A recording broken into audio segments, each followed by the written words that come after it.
Welcome to Made in Science, the official podcast of the University of Stuttgart. My name is Wolfgang Holtkamp. Today, Professor Sybille Baumbach is our guest. She has been chairing the Department of English Literatures and Culture at the Institute of Literary Studies since October 2018.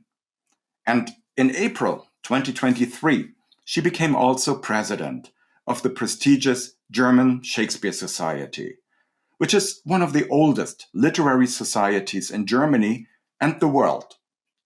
Plus, at our university, she's also head of IRIS, the Interchange Forum for Reflecting on Intelligent System. Welcome, Professor Baumbach, to our podcast. How are you doing today?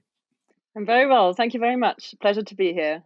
When I summarized some of your functions at the university and beyond, our listeners may have the idea that interdisciplinarity is one of your middle names. I don't know if you have a middle name at all, but it certainly looks like it very, very much. You are fascinated by a number of things, and it seems to me that you like to combine, to mediate between very different aspects in life as well. Now, one of your publications is on literature and fascination. Thus, I want to talk with you about your fascination for the works of William Shakespeare, what we can learn from your concepts of deep attention and hyper-attention, and how you shape and explore the relation between the humanities and engineering at our university through a very special iris. Let's start with the later, if I may. If we take it literally, the iris is primarily used to regulate the amount of light entering the eye and therefore protects against excessive glare.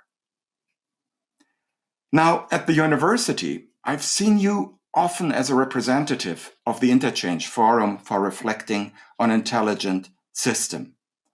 So if we take iris metaphorically, here at the university, does it mean to protect?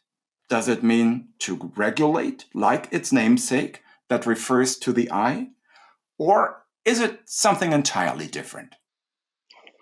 Well, thank you very much for that question. The Interchange Forum for Reflecting on Intelligent Systems is not about regulation. It is really about reflection, and maybe regulation then comes second. So if you take the iris as something that is responsible to, or makes you see clearly, basically, and controls the amount of light that enters the eye, iris at the University of Stuttgart would kind of control maybe or integrate the amount of reflection that is happening at this university. So in IRIS, we're deeply invested in reflecting on intelligent systems and their effects on society. So it focuses on research, on teaching and public engagement. And questions that are addressed are, for instance, how can we promote reflection on intelligent systems through research, through teaching?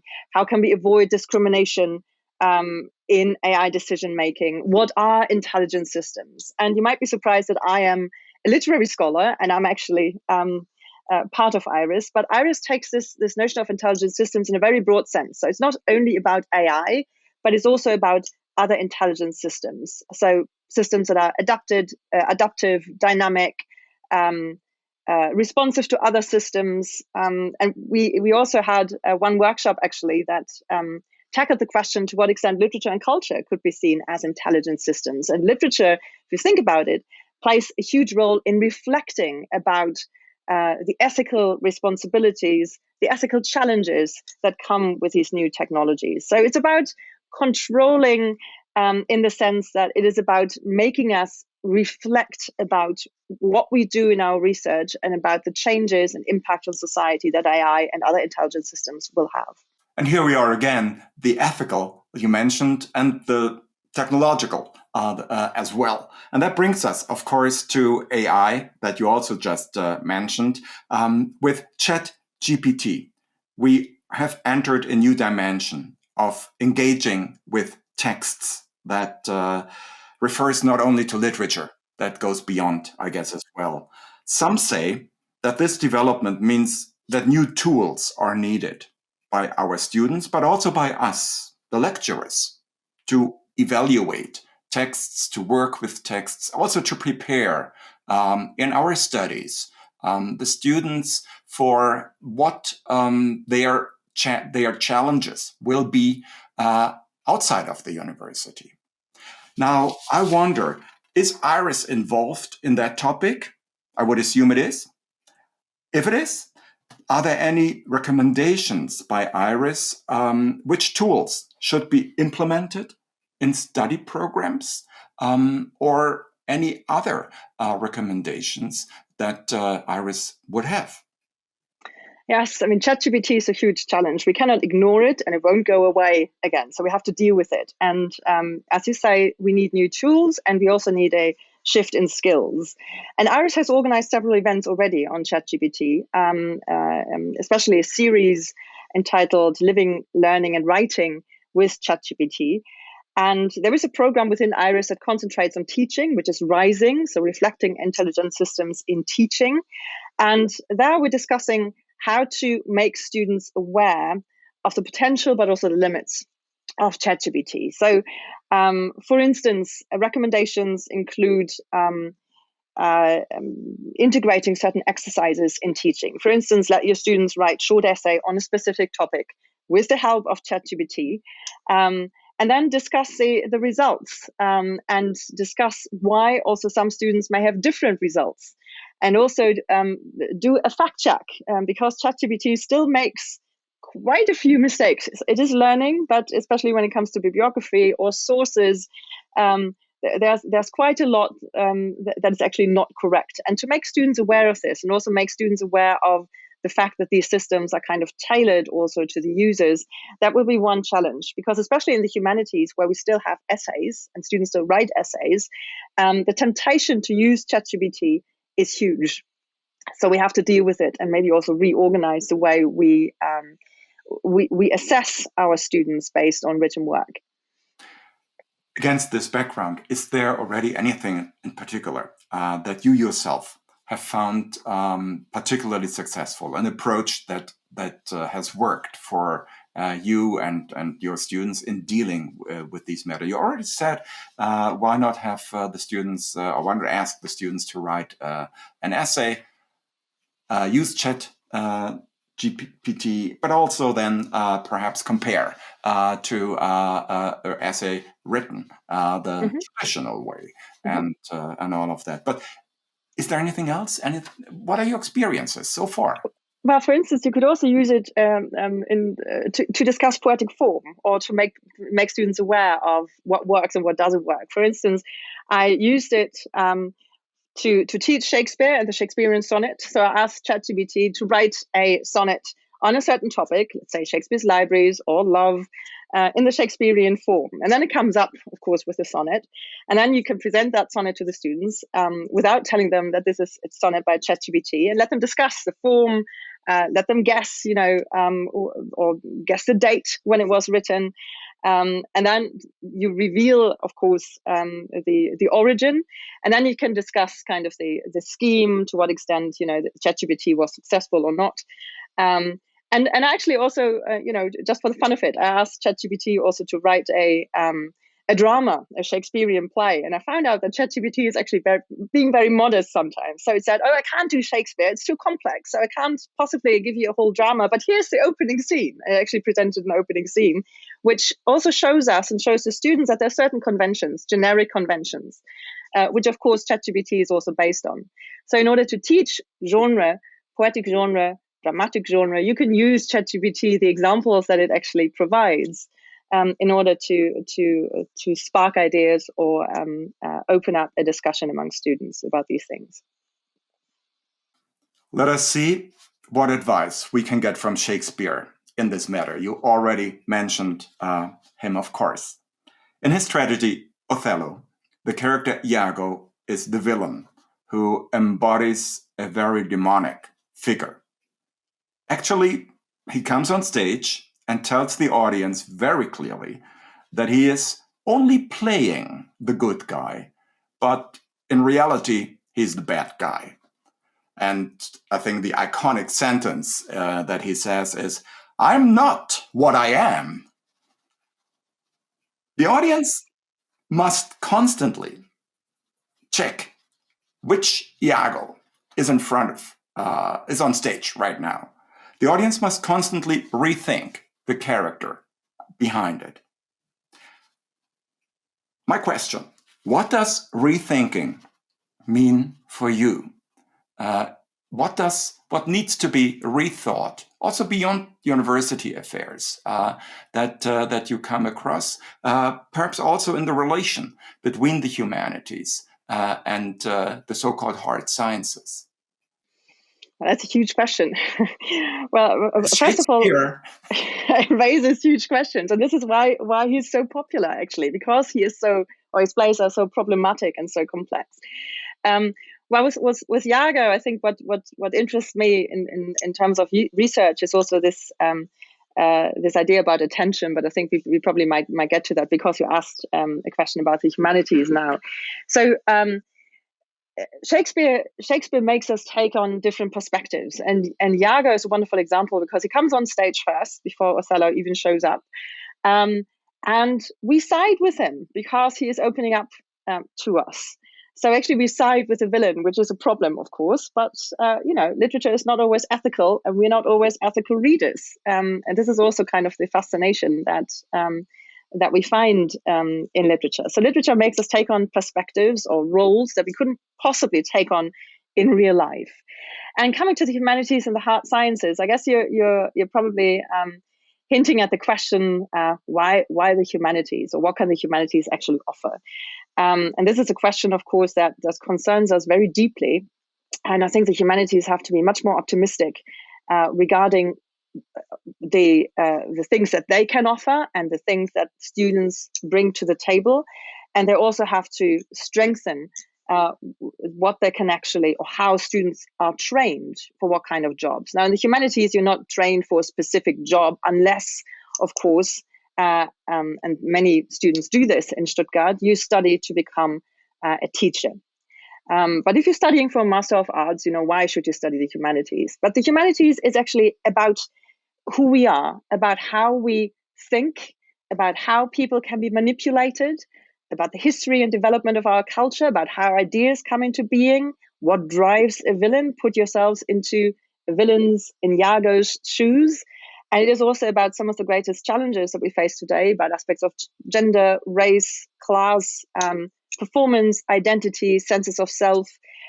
So the humanities explore actually what makes us human and how we think. And I'm particularly interested in this aspect of the mind, that literature can actually show us how our mind works, what we attend to, how we can be manipulated, how our thoughts can be manipulated. And this is something, this training is extremely important considering the challenges that we are facing today. So we have a lot to offer to our students, a lot of skills that are often overlooked. And I think we have to maybe be more forceful, or let's say more confident in stressing these skills, not to compete with the hard sciences, but just to tell our future students that the humanities is an extremely important training and very valuable training that opens up a huge area, a huge arena for future jobs. You have spent some time abroad, especially in Britain, but also in the United States. And these were universities, University of Warwick in Britain, Cornell University, Stanford University as well. What approach have you brought back to Germany after your stays there? Was there anything that perhaps you have already implemented and are implementing day by day in your work, where you say, yes, it wouldn't be the same. I wouldn't be the same person here, the same professor, the same mediator, if I hadn't made that experience back then? Mm-hmm. It has changed quite a lot over the years, but when I went abroad, I was very impressed by the so-called, back then so-called, open door kind of approach at these universities. So professors were much more approachable, or seemed much more approachable to students. That is one thing. And then especially when I went to Stanford, and there was a humanities center, I really got deeply involved in interdisciplinary thinking. And this is something I think I brought back as well, in this idea that, you know, the greatest ideas that you can have, that you can generate, actually always happen if you talk to people who are from outside your field, who ask the really difficult questions that you have to answer, and who bring in new perspectives that you haven't thought about. So you have a middle name. We mentioned it before. Here we go again. How do you implement this here? Well, for instance, by engaging in the research focus IRIS, by reaching out in Stuttgart to colleagues from the computational sciences, from the humanities, of course, to discuss ideas about new projects. Also to reach out to colleagues from cognitive psychology, because I'm very interested in literature and the mind, so-called cognitive literary studies. And I'm trying also to implement these ideas in teaching, so to open up the student's mind to a broader field than just kind of literature, but to tell them that if you study literature, you actually have to have this interdisciplinary lens, because studying literature also means to consider the historical and cultural background, but also consider kind of cognitive approaches, how we process information, how we process words, what happens with our emotions when we read, how they can be manipulated, etc. So I'm also trying to implement this in my teaching. I would like to suggest, let's even be a little more daring. As we are, you know, working and improving all the time. At Columbia University in New York, it is mandatory for first-year students from all fields of studies to visit a lecture on literature. I have always been very impressed by this idea. What do you think about this approach? And do you think there is that the University of Stuttgart should move a little bit in that direction as well? I think it's a fantastic approach, and that actually exists at many universities. Stanford has that as well, the Introduction to the Humanities program for first years. And they're introduced to the key works, of course, in literature, but also in philosophy, for instance.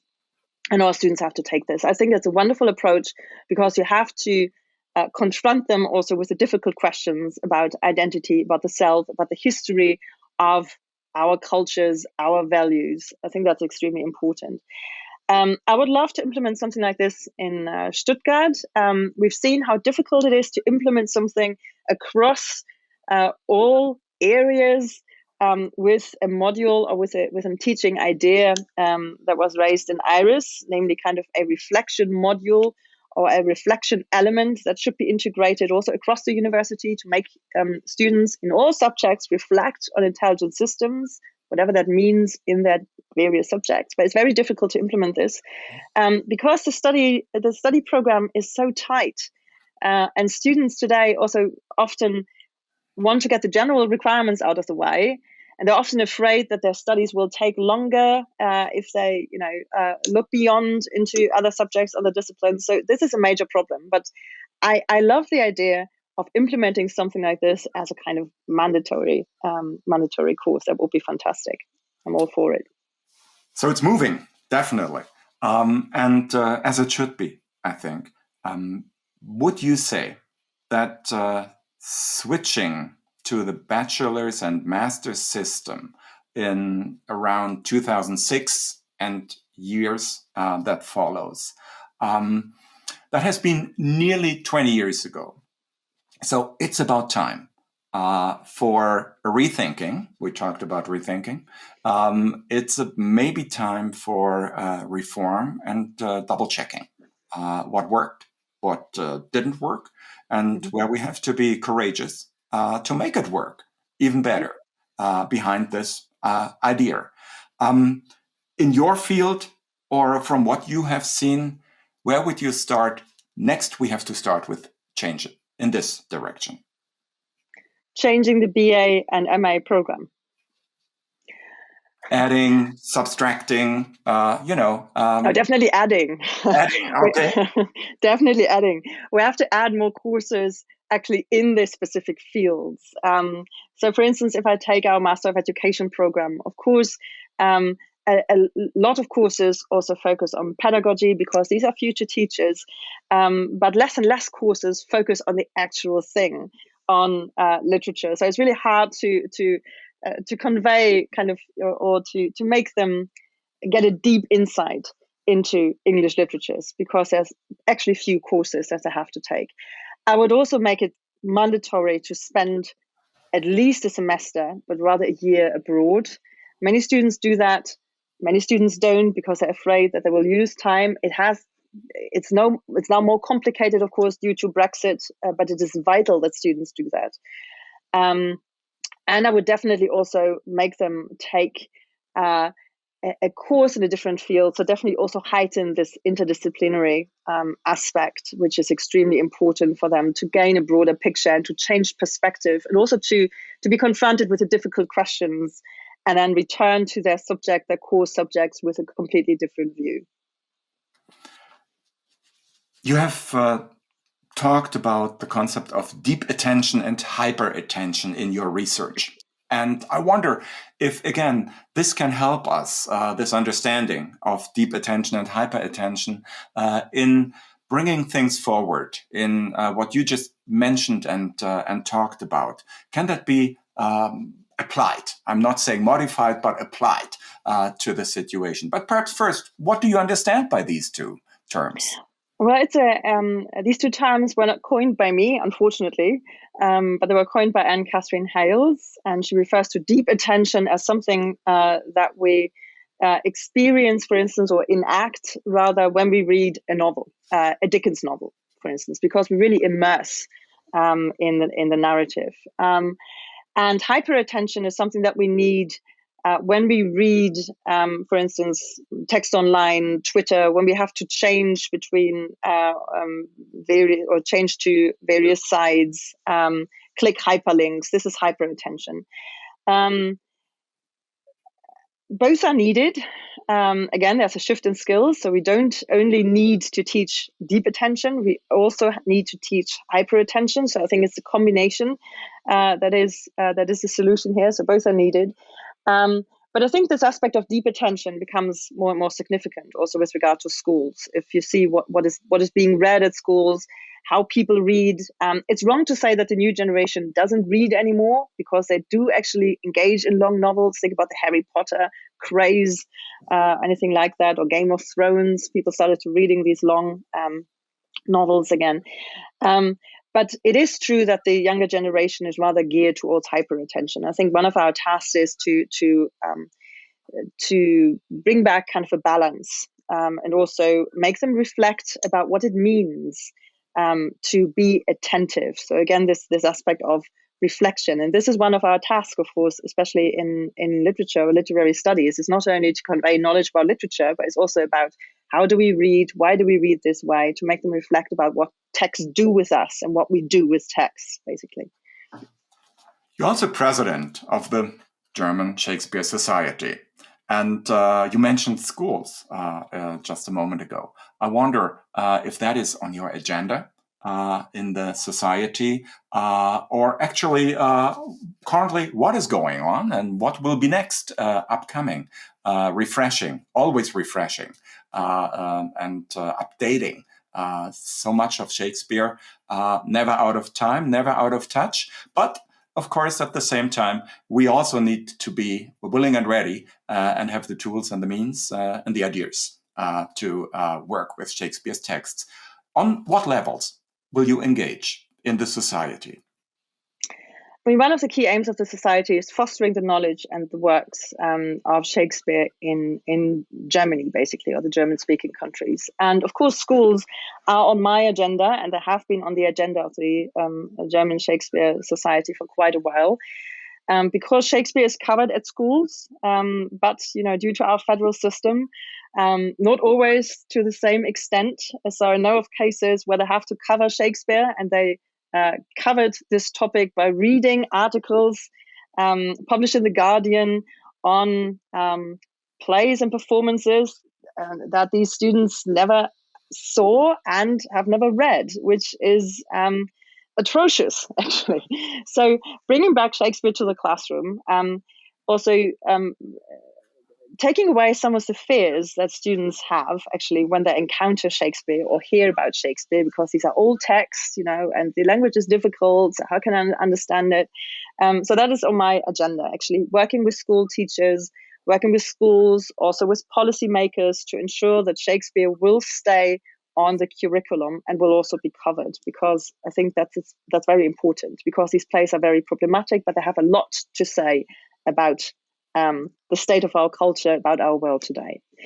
What else is on my agenda? Well, just like all literary societies, the Shakespeare Society, of course, needs to attract the younger generation also. I mean, many students would ask themselves, why should I join a literary society? And they should join not only because they get access to conferences, and they get the Shakespeare Jahrbuch, which is a wonderful publication, but they can also get support from scholars, from other members in the Shakespeare Society. They can visit Weimar, the Shakespeare Library, and gain new insights into a topic that they might not have encountered, might not have engaged in before.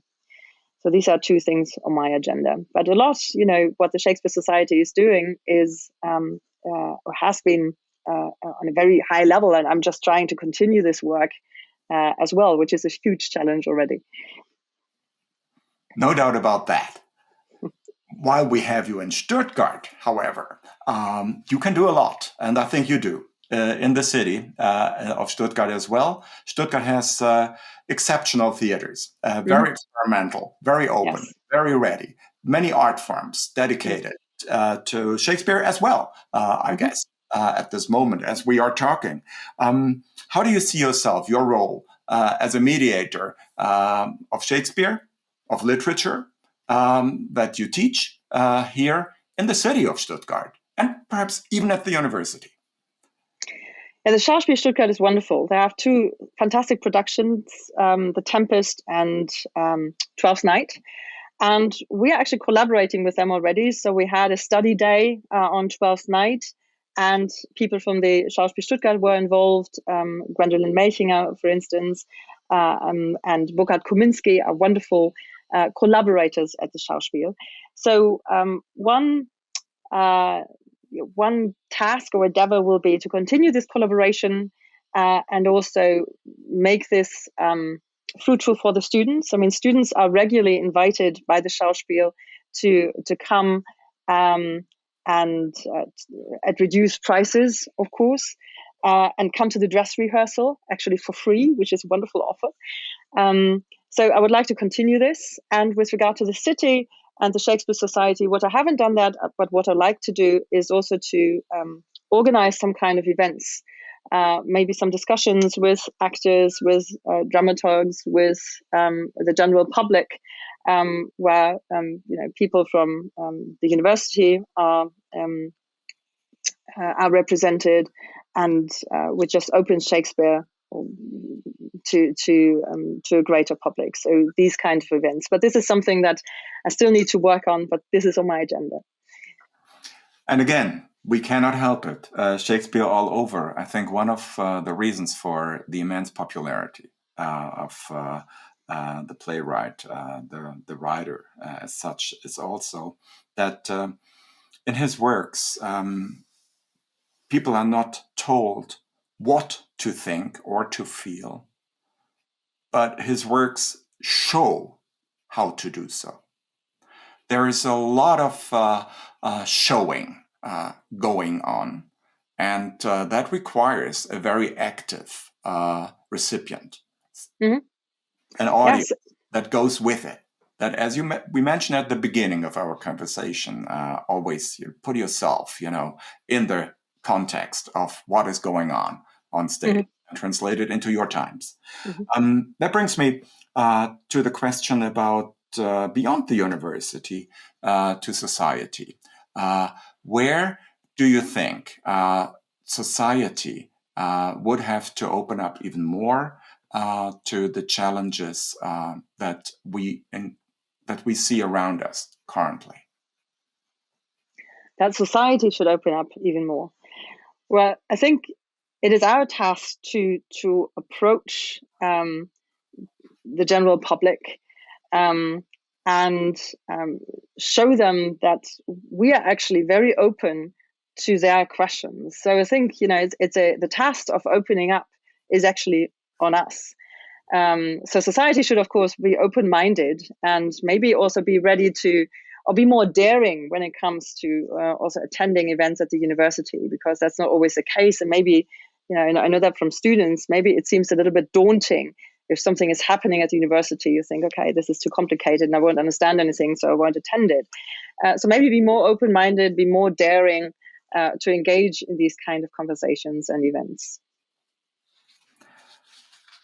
And final question for you. What is up next? What article are you working on right now? Would you like to share a book that is upcoming, a course that you have envisioned, haven't taught yet, but will very soon?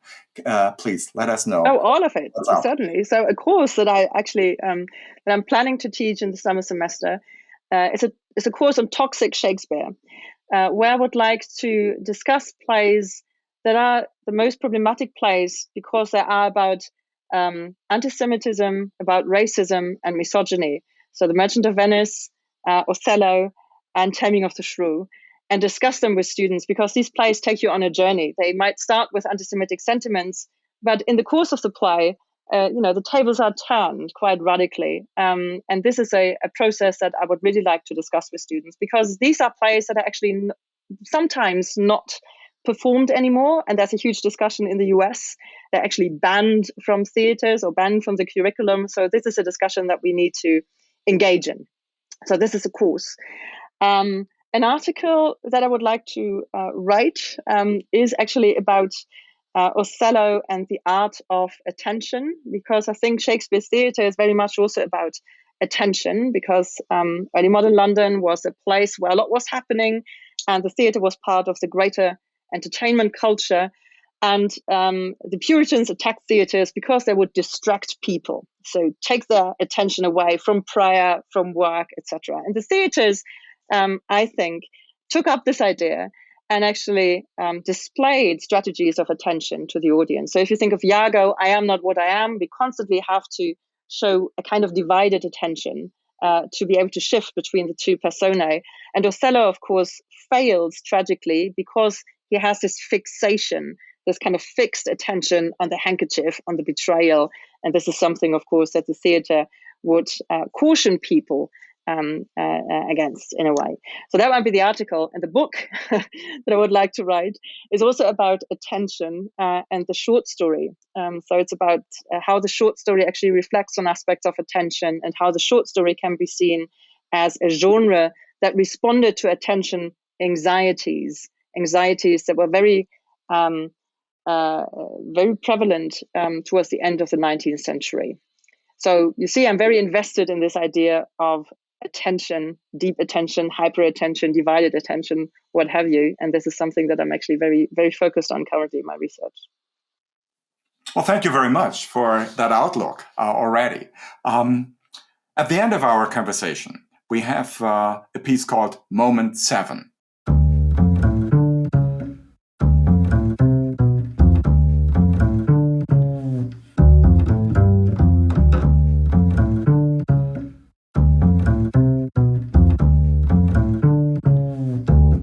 We have collected 7 questions that we would like you to answer in a very, very short fashion.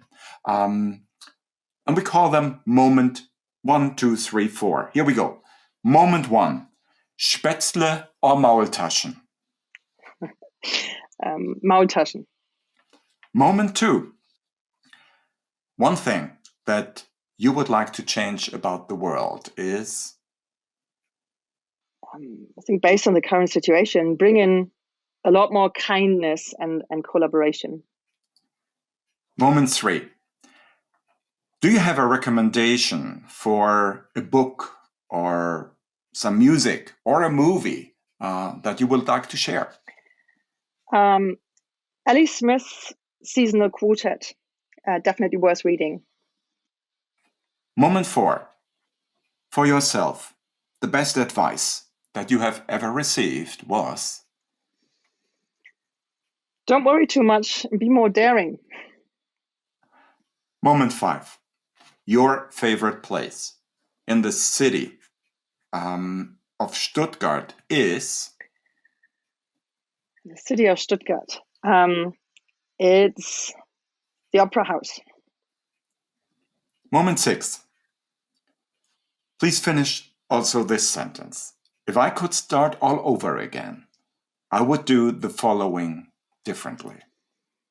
Probably not worry so much about the future. And finally, moment 7. Please complete the sentence. Thanks to my studies, I know that there's a way to get paid for what you love. Thank you for our conversation. Thank you for your time. Thank you for having shared some of your visions and also your experiences, of course, that have brought you here to Stuttgart.